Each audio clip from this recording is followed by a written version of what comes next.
Hello, Professor Halsey here, and we're looking at 3.5, Memory Allocation and Garbage Collection. This is for CEIS150. Right, so memory allocation is what happens typically when we need to create variables and allocate space in memory for the data that's going to be stored in conjunction with those variables, right? So the process of an application requesting and being granted memory is being known as memory allocation. Python has them address the operating system. So you have to actually ask the operating system for memory, and it can either then grant or deny the request. Some languages actually require us, the programmer, to write the memory allocating code. C++ does that.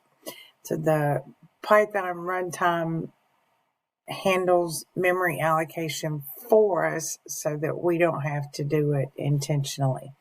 So creating a list in Python and then appending 100 items means that memory for those 100 items, the data in those items must be allocated, or the memory where we're going to store the data is what has to be allocated.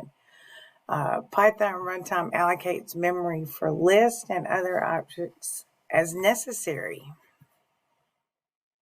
Okay, so here we got an example. The system memory is partitioned into segments and managed by the operating system.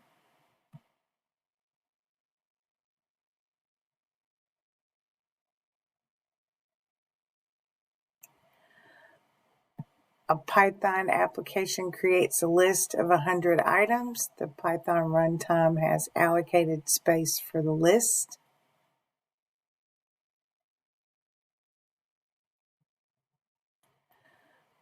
Memory allocation is usually visible to the programmer since the allocation is done by the Python runtime.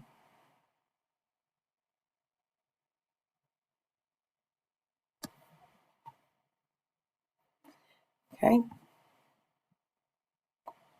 I thought these had reset. All right. The Python runtime requests memory from the operating system. Yes, in Python, that's what we're doing. Certain objects in Python applications may reside in memory that has not been allocated. No, once we know it's going to need memory, we allocate space for that item. All programming languages perform all memory allocation on behalf of the programmer, and again, that's false. No, because we saw that Python doesn't do that. It directly accesses or requests from the operating system as opposed to having the programmer write in the code that's going to allocate it.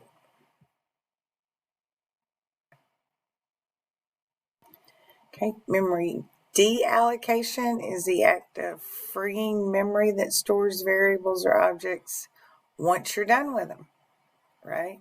So since Python is a managed language, meaning objects are deallocated automatically by Python runtime and not by the programmer code, when an object's no longer referenced by any variables, the object becomes a candidate for deallocation, and it is handled in Python automatically.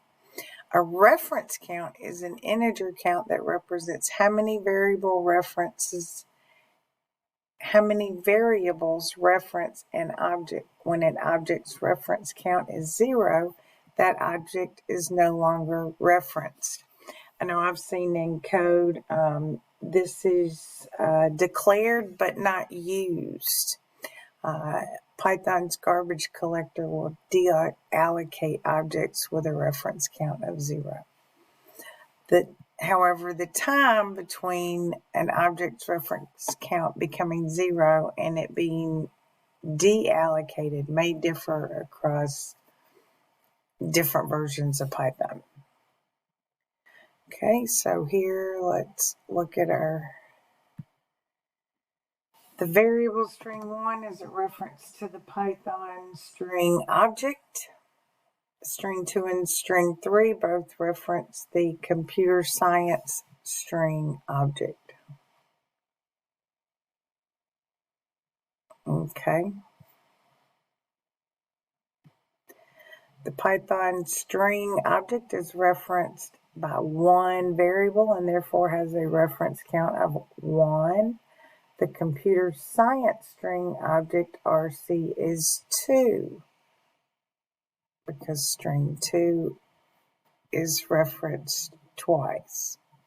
Reference counts greater than 0. Reference counts greater than 0 imply that neither object can be deallocated.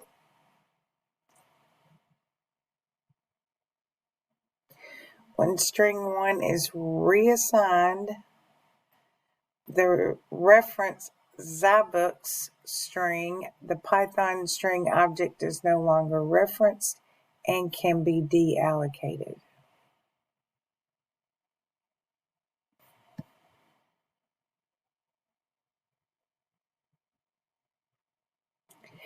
After assigning string 2 with Zybooks, computer science is still referenced by string 3 and cannot be deallocated.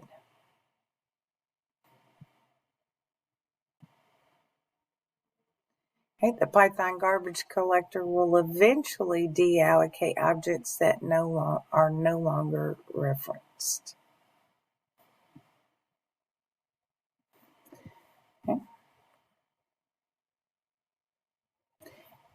An object with a reference count of 0 can be deallocated by the garbage collector. Yes, it can. That's what we just read about. Immediately after an object's reference count is decremented from 1 to 0, the garbage collector deallocates the object. Yes. Oh, it's not required to do it automatically, but okay, it does. Swapping variables string 1 and string 2 with the code below is potentially problematic because a moment exists when the Zybook string has a reference count of 0. Okay, so we put string 1 into temp. So Zybooks goes into temp. Computer science goes into string 1 and then Zybooks. Okay, so as long as it's being referenced, I'm going to say no, but all right. So although string 1 equals string 2 decreases the Zybook string object reference count, temp still references Zybook at this point. So the Zybook string reference count is never less than 1. Okay. Thank you, and join me back for 3.6, Winning Team.